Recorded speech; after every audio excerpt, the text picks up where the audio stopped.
నమస్తే అండి. ఈరోజు మనం భారత రాజ్యాంగంలో నిర్మించబడినటువంటి భారత రాజ్యాంగ పరిషత్ నిర్మాణం ఏ విధంగా సమకూర్చారు, పరిషత్తులో ఈ నిర్మాణంలో ఎంతమంది సభ్యులు ఉన్నారు ఏంటి అన్నటువంటిది మనం ఒకసారి వివరంగాను కూలంకుషంగాను వీటి గురించి మనం తెలుసుకుందాం.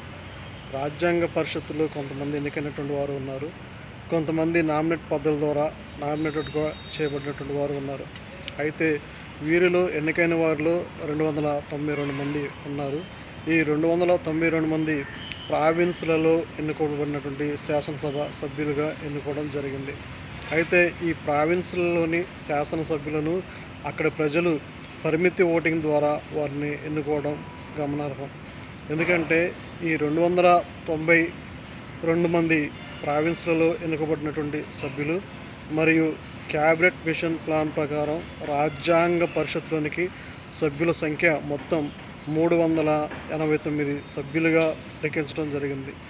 ఈ 389 మంది సభ్యులలో ఒకటి మనం కనుక చూసినట్లయితే ఈ సభ్యులలో బ్రిటిష్ పాలిత ప్రాంతాలకు కేటాయించినటువంటి సీట్లు 296 సీట్లుగా పరిగణించడం జరిగింది.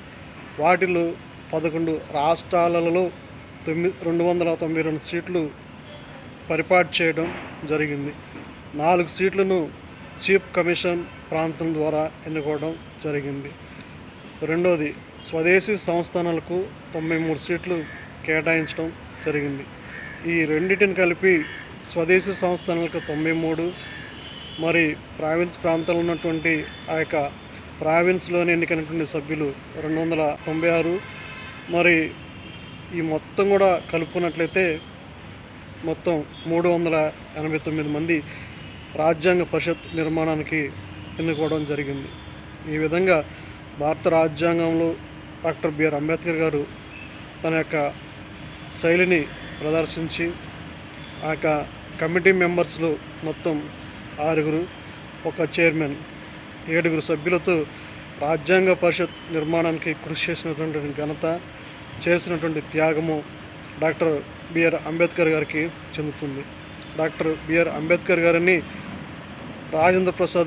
బాబు రాజేంద్ర ప్రసాద్ గారు పైలట్గా వర్ణించడం జరిగింది.